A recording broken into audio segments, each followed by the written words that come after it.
Dishonesty harms the entire body.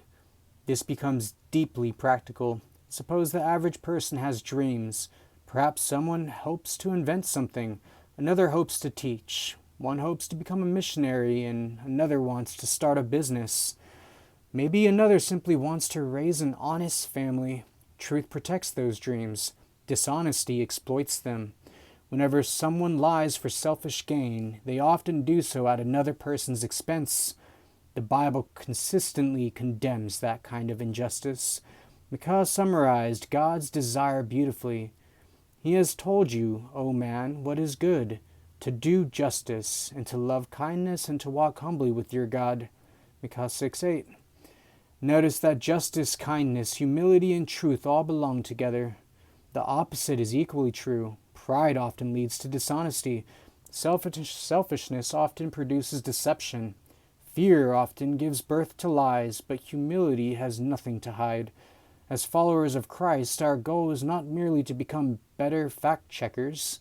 It is to become people whose lives reflect Jesus himself. Jesus never manipulated crowds. He never exaggerated miracles or twisted truth for popularity. He never lied to avoid suffering.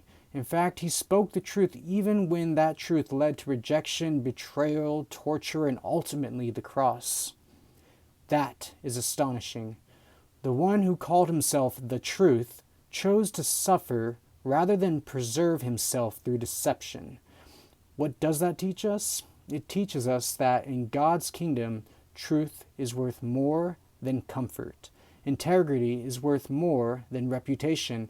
Faithfulness is worth more than temporary success, and everyday honesty may seem ordinary, but according to Scripture, it is one of the clearest ways we reflect the character of Christ in an often dishonest world.